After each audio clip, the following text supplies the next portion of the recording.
You are listening to the Business RPG Podcast. I'm your host, Sir Isaac, and today we are going to meet Devon. Devon is someone who I would describe as a serial entrepreneur or a serial founder. He might not describe himself that way, but based off today's interview, I'd like to think that you're going to agree with me. Devon is the co-founder of StartPlaying or StartPlaying.games. I think I call it both in this interview, but essentially he is the co-founder of a tech platform that allows Dungeons & Dragons players and other TTRPG players to get together, find DMs that they need for their games, and find other players and campaigns that allow them to play whatever game or whatever playstyle they're looking for. The closest thing I know how to describe it would be Upschool for D&D players, and that is almost exactly the model he was going for. It's a place where people can come, put money down to join a game that they are looking for, and get paid as a DM to run the kind of game that they're wanting to run. I think that's one of my favorite things about this business model in this interview is how Devon has found a way to cater to both a clientele and contractors who are all looking for the same thing.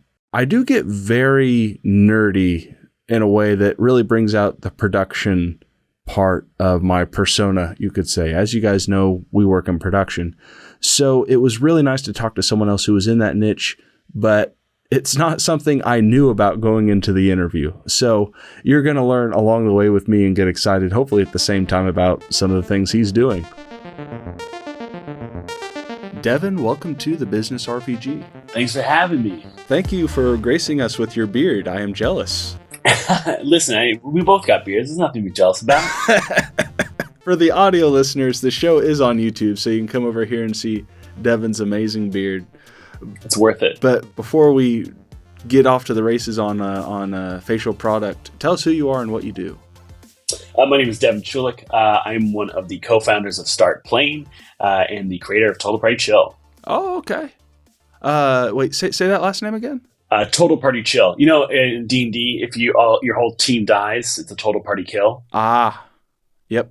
StartPlaying actually exists because of my content studio. Oh, okay, fantastic. I wanted to start a studio, right? But it was really expensive. Yeah. I mean, you do production, you get it. Cameras, lights, a space, mics, because we weren't going to do remote. We were talking with, someone who's pretty high up at Twitch, and he just joined one of my D&D games once. He's like, wow, you got to bring this to Twitch.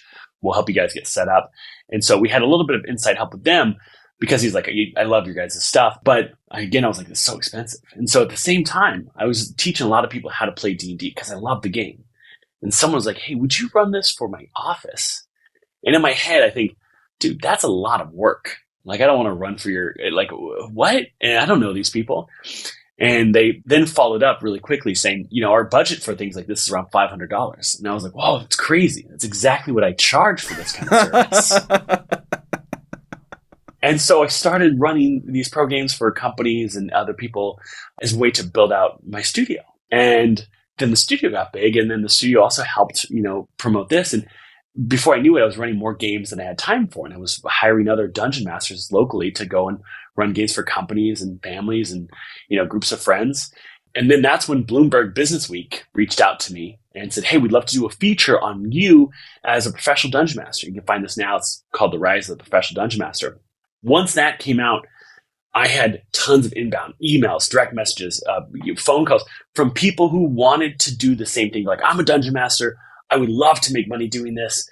And that was the spark of the idea of building StartPlaying. And so it's really weird when you think about all the things that line up for you to do what you do today. And I'm sure if you look at all the stuff you've done and what led to where you are now, there's certain moments and certain things that are responsible for that. And so, I owe a lot to the early days of Total Party Chill, helping, me achieve what we've had with StartPlaying. This interview just got twice as big. I'm very excited for this. We'll see what we have time to cover today. Is TPC still going strong? Yeah. We actually, it was wonderful. We just got one of our shows picked up by Pickaxe, the podcast network, which is, fantastic. I don't have a whole lot of time to do a lot of the biz dev for the podcast as is. So, someone else wanted to take that up for us because, they liked what they heard. we probably are in the studio maybe 3 times a month, and the rest of the time the studio is used for, we make D&D products and tabletop products. We have learn to play dice. Mm-hmm. Here's the thing. You ever teach someone the game and you're like, roll the D20, and they start to like hyperventilate and they're sweating trying to figure out which one is the 20-sided die. And so what I did, and I did this kind of as an aside, I went and with ChessX and started building these sets of dice that replicated the colors of the original D&D set, which was like a white D20, a red D6, a yellow D4.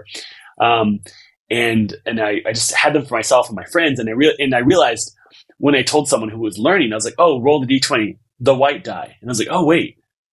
And so I'm like, oh, now I can just tell you what color to roll.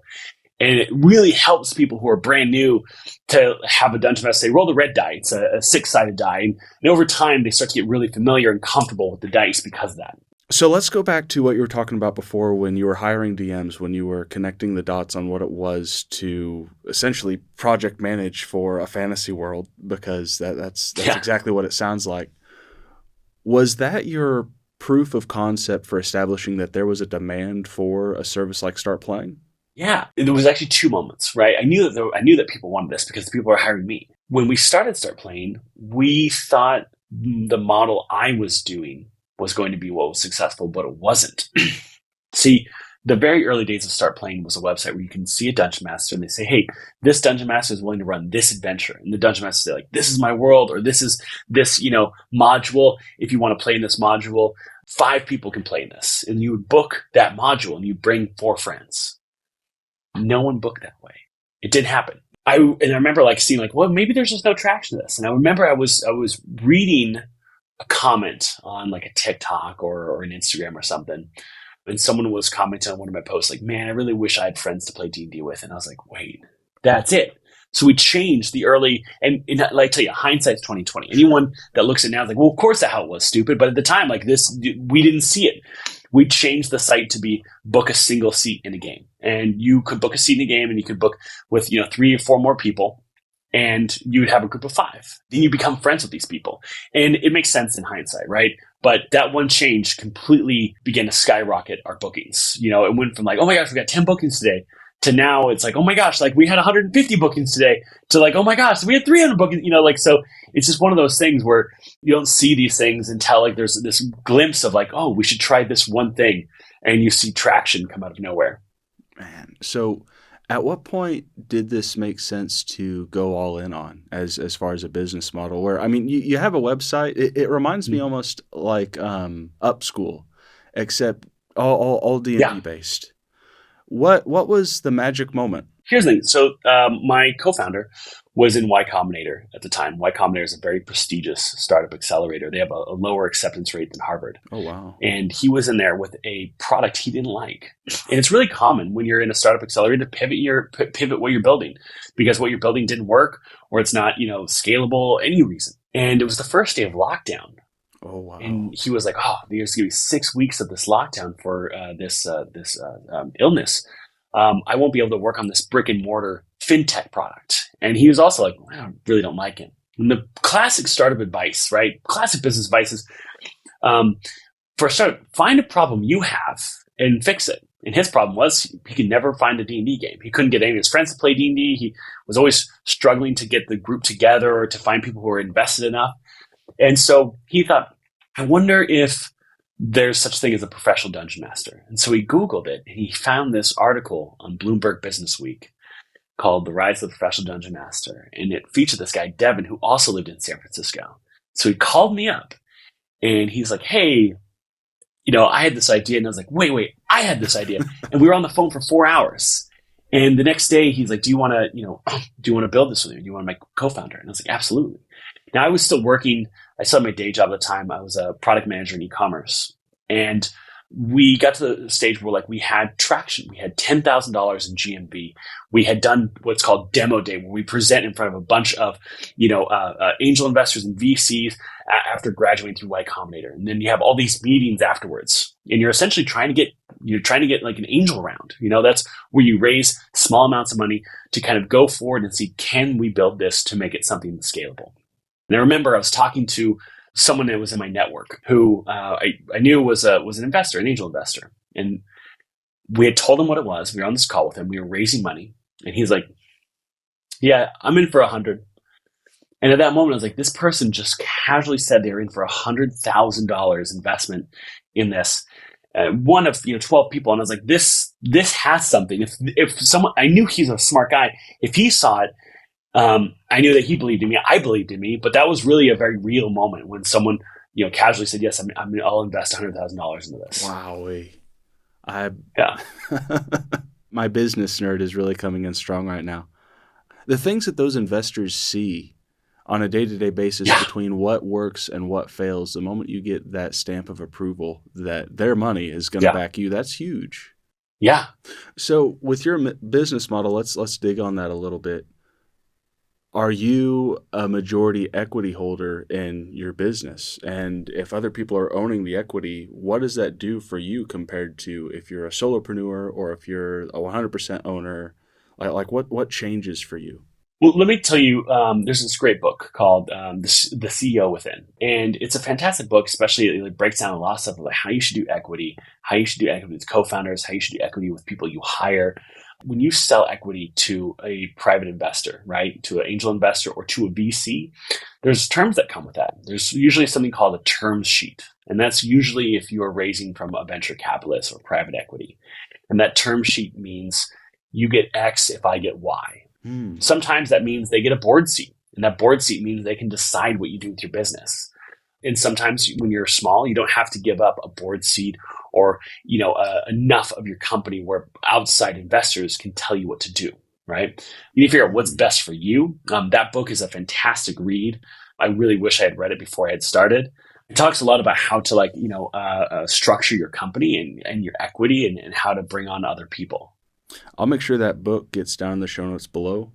I think that most of the people we have on the show, if they have an investor, it's usually like a partner or someone that comes in with them. Yeah. But I have mad respect for the fact that you were able to go on the whole investor side and split equity versus a lot of the solopreneurs, and that's the only way they think they can go with a business in this industry.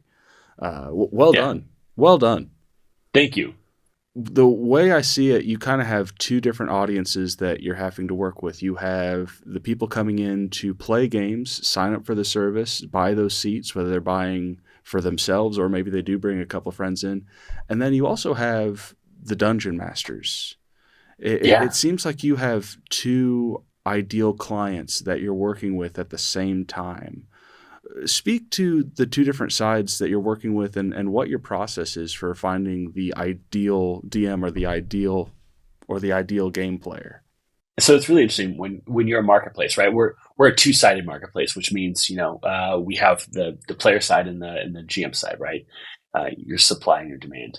And it is interesting because sometimes we have to build products that we know are great for players, right? It's like, this is going to help them. But sometimes, a game master or dungeon master might not see the value in it. They see a value in something else.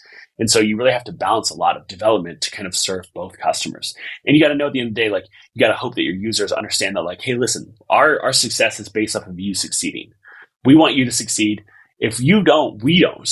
And so we're going to do everything we can to make sure, our dungeon masters succeed. At the same time, we want to make sure our players have the best experience ever. And we want them to be, infatuated with this game. And we want them to find the best dungeon master and a great group of friends. We do believe that, these kind of gaming experiences build these micro communities that are incredibly powerful, and they help with, people who are feeling loneliness, people who are trying to find a way to feel welcomed, part of their own tribe. We think gaming is part of that. So, it's a balance when it comes between, developing between both products. As far as vetting GMs, people who want to become a pro GM, that's usually the first step, right? There's no such thing as like 100%, success rate on anything.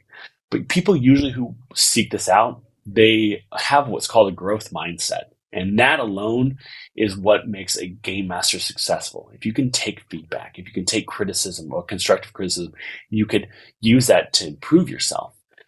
you're going to be successful. People that want to be defensive or people that want to ignore feedback, those people usually don't succeed. And it's because they're not growing. And the people who do grow, they can see that. And that growth also lowers the imposter syndrome. And because they see these players coming back and wanting to play with them again. They see these players saying, hey, can I actually book in a second game with you? They see that stuff and they realize like, hey, like I am worthy. I am doing this. I am good at this. And that is a great feeling to have, that we helped, a little bit with, dealing with that imposter syndrome and helping people see their value. What advice do you have to someone who is a DM wanting to invest their time with Let's Play? Is it like a time threshold that they need to be committed to, or what? How much time does someone need to invest if they want to be a GM and start playing? I would say it depends on what you want out of this. For example, people often ask me, Devon, when should I run my games? What's the most popular day to run games? And I say, I can tell you what the most popular day is. The most popular day is Sunday. The least popular day is Monday. It kind of goes from Monday to Sunday, getting more popular. Most popular times is in the evening because 80% of people who are using the site have leisure time in the evenings, right? So they're playing after work. They're playing on the weekends, the same time anyone would. Most of our users are in the US, around 70 to 80% of them. But when can you run your best game ever? If you get off work at 5 and maybe your work's kind of frustrating, and you're trying to run a game at 6 and you got a 30-minute commute, so you're home 30 minutes before your game starts, are you going to be in the right headset to run your best game ever? When you run your best game ever, people fall in love with the game. They fall in love with how you run the game. They want to stick around. They want to continue playing. They want to play more. So when can you run your best game? And what does it take for you to run your best game? A lot of people will put a ton of time in and then realize afterwards, like, I should use that time differently. I don't need to put all this time in on this map. I can do this instead. It's sometimes where you put the effort and the energy, and over time you learn where you want to put it. There's no one path for every GM. So many GMs have different approaches, different tools they want to use, different ways of running the game. The best way to succeed is be so clear about who you are as a GM and how you run your games, and run your best game ever. That's really good advice. You've worked with a lot of DMs, I can tell. Yeah. What other strategies, what other actions, what does it take to grow a business like this? Because you're a very large platform. And so with what you're doing, what works for the normal startup mom and pop might not work for them compared to what would work for you. What do you find is really working for you guys in growing your business? I think, great GMs are really part of that, right? One thing I tell GMs is be your authentic self, right? And that sounds a little silly, but let me go a little deeper. If you love running grim, dark, crunchy dungeon crawl games, then make that apparently clear in everything, in your profile, in your game listings, because there's people out there that love that, and they're going to want to play that type of game. So the idea is, you don't want to catch every player. You want to catch the type of player that's perfect for you. For example, this woman, she did this wonderful study. I remember watching her talk. She was getting these terrible matches on Tinder. She was like, I feel like it's just kind of a waste of the people I'm meeting. And so she thought she was going to do this one change. So what she did, she changed the first image of her Tinder to her wearing this shirt that said, if you hurt animals, I'll hurt you. And it's because she's a vegan. She's an animal rights activist, right? So she was like, I'm going to make my ideology incredibly clear right at the front. The 2 weeks following that change, the matches she made were night and day. They completely improved because the people who shared her ideology were also matching with her, right? People who saw that and like, oh, I love bacon. No, swipe away. So imagine if you did that in everything you do. If you did that in like, hey, this is exactly how I service my customer. This is exactly what I offer as a business. You made everything so incredibly clear that the people who seek you out know that you are the right one for them. So same thing with game masters, same things with businesses. Just make incredibly clear, like, what does you do and why is this customer right for you? If you could kind of answer that, that helps a ton in the beginning too. It's being so hyper-focused and clear. And so that's what I mean by be your authentic self. I appreciate that. Let's go back to the DM side for just a little while and talk about overhead. What really do you need to get started as a professional DM? I mean, really nothing. you need a good mic. That's a huge thing, right? I always say put your money in your mic first before you put your money anywhere. But you don't have to. You have Roll20 or Foundry. Maybe you don't like running games that way. Like I said, how can you run your best game ever? If you can run great games on Roll20, then that's what you should be doing. But if you're like, I'm really more a theater of the mind person, I don't really know how to use Roll20 and all that stuff, then don't. Because if you can't run your best game that way, then don't run your game with that. So however you can run your best game ever, think about what tools help with that. And I say again, the mic is one of the most important things. And then also having a decent background or blurring your background. But I sometimes see people who are brand new and the background is like a dirty room, and it primes people in a certain way. And as silly as it sounds, but presentation matters. We also notice that GMs who have a photo of themselves have a higher booking rate than GMs who use artwork or a logo or an avatar for them. So having you yourself, a nice photo of you, and I see sometimes people take a selfie and they're taking it as if they've never taken a photo of themselves. They look like someone in a pioneer town being photographed for the first time in their life. So we also have like a blog post about like, hey, how to take a great selfie, right? Because that kind of stuff helps. Like, think about it. You're going to play a game with this person. You want someone who you want to play a game with. And if it's someone who is like shrouded in darkness and looks a little intimidating, that might not be the person you want to play a game with. Mm-hmm. I think a lot of times businesses anywhere need to think about like, what does your customer want? And how does your customer think? Or just out of curiosity, and this is just entirely a side thought. Is there anyone doing this full time with you guys? Oh yeah. Like at least 100 or more GMs. I would probably say at least maybe 500 GMs are doing this full time. Oh, wow, wait. A lot of people do. In other parts of the U.S., not as much. And, some people in other countries, I do know a few GMs who are in Brazil or the Philippines, where cost of living, when you're earning the U.S. dollar is is a lot easier. But then there's a lot of GMs that are just like in middle America that are running games and they're doing it full time. And they might run games full time, but they also like write modules, or they're also creators. So there's all types of ways to kind of succeed in tabletop RPGs, and we're hoping that we're just the beginning of one type. We hope that we see tons of different ways. We hope this entire industry explodes for a lot of the businesses that are inside of it. Let's go ahead and pivot to kind of your side of the business, what you see and what goes into running a business like this, because I'll have people on the show, or I'll have people that I'm connecting with who are wanting to work on something that's on a very large scale. Yeah. Where you're at right now, what does your team look like for running your business? So we have 715 people that work for us. No, I'm kidding. That'd be great. I bought it. Hook, we have 11. We got 11 people, full-time folks on the team. Here's the thing: it's one of those things where if you want to build something global, you like a lot of times you're going to have to raise money some way, right? That could be crowdfunding, that could be private investment, that could be VC. When we talk about that, first VC, right?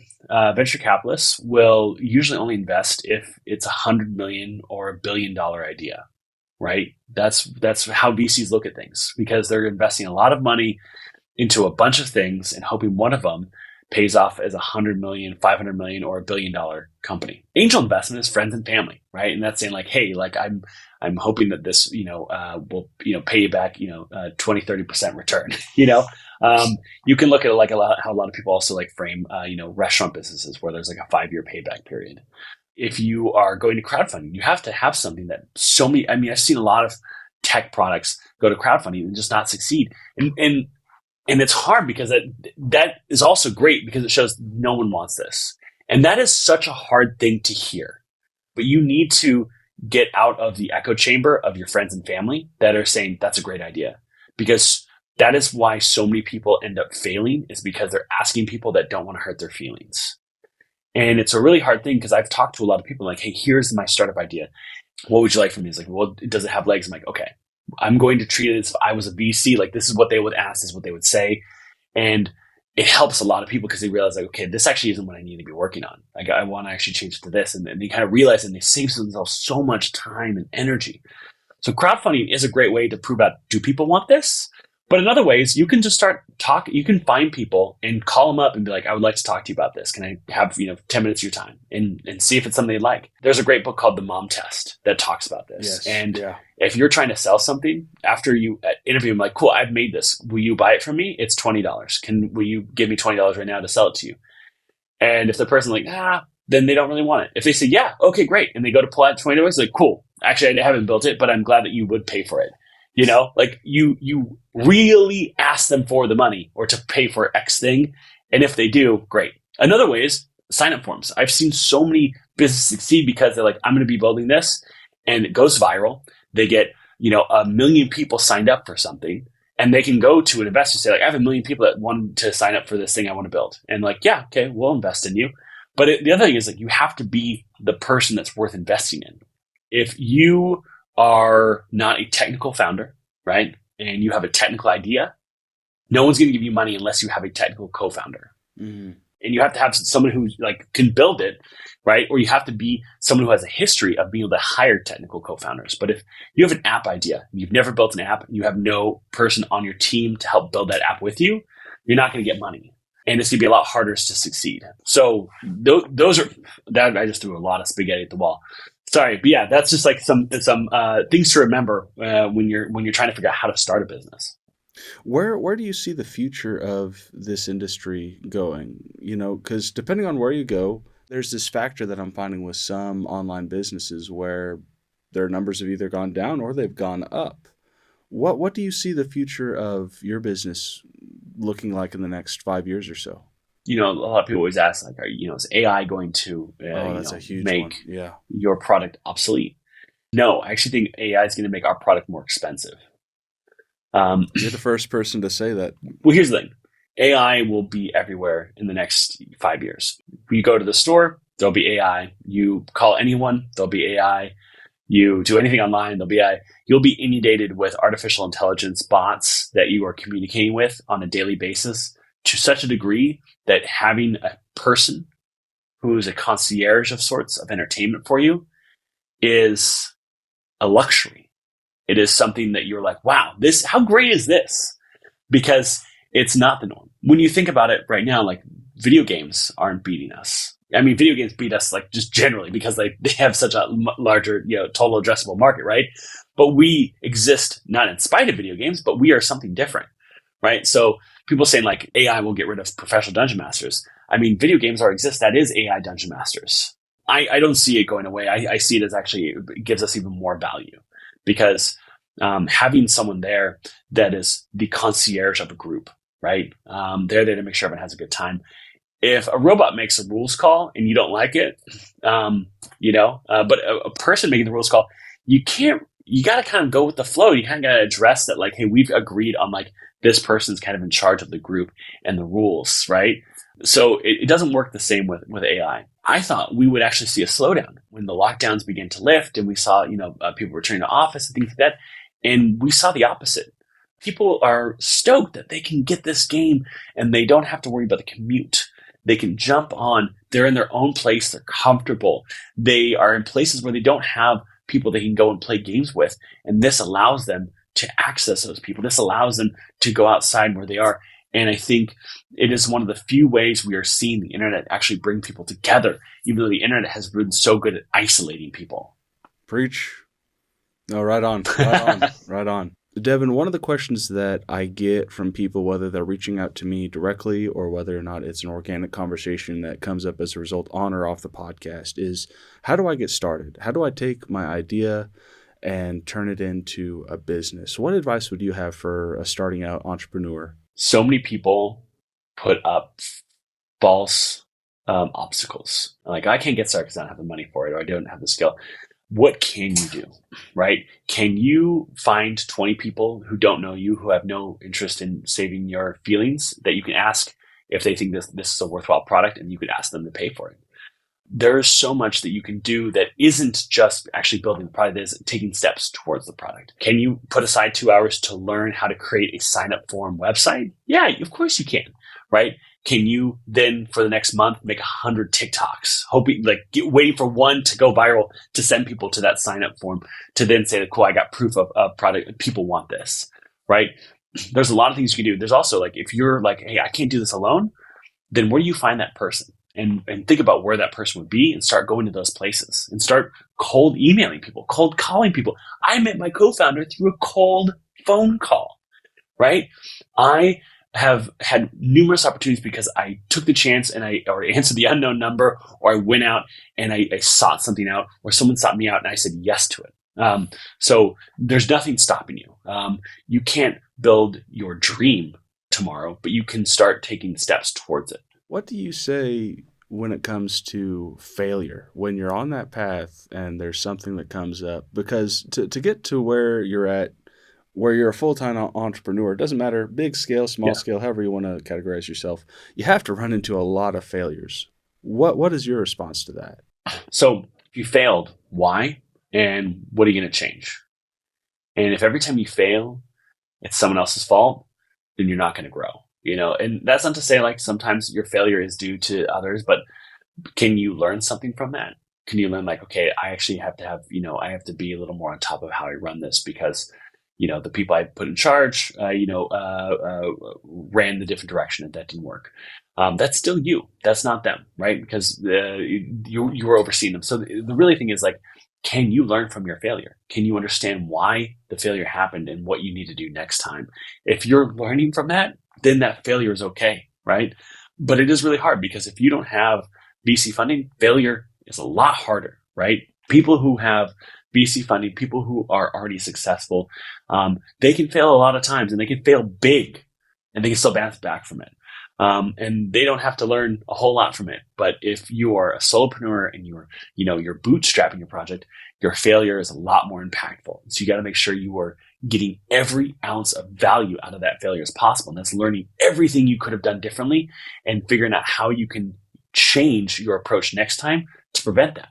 And that is incredibly powerful in succeeding because you've seen where you failed and you've made adjustments so you don't make those same mistakes. Well said. Well, Devon, as we get to the end of the interview, one question that I like to ask every guest on the show is about goals. What are the goals that you have for the next year, professionally and personally? Oh, that's a great question. So I really want to expand into kids games professionally. I think, OutSchool does a little bit of this, but I think we can do it really, I think we can bring something incredibly positive, and I think we can make it easy for a lot of kids and parents to find games and find that community online too. So that's something I'm really interested in exploring among a number of other different projects. And personally, I think I want to find a slightly bigger home as I start looking to the future with my own family. Good deal. Congratulations. A bigger apartment. I'm a millennial. I got you, man. Well, Devon, let everyone know where they can get a hold of you and where they can find Start Playing if they want to get involved. You can find Start Playing at StartPlaying.com. You can find me on all socials, Devon Chulick, DevonChulick. Real quick, because to find the website, I had to go to StartPlaying.games. Does .com take you there too? Yeah, it's StartPlaying.com is just so much easier to remember. And here's the thing: we didn't get StartPlaying.com till a year ago. Oh, and we bought it from Microsoft. Well, Devon, thank you so much for coming on the show. Thank you for your time. Really excited to see what you guys do next. Thanks for having me. If you would like to follow Devon, or if you're curious about Start Playing Games, you can find links to those down in the show notes below. And guys, be sure you are subscribed, follow, give us a review, like, share it with a friend. All those things help us, but really, just let us know that you're there. Hope you've had a great time with this episode, and until then, we will see you next time.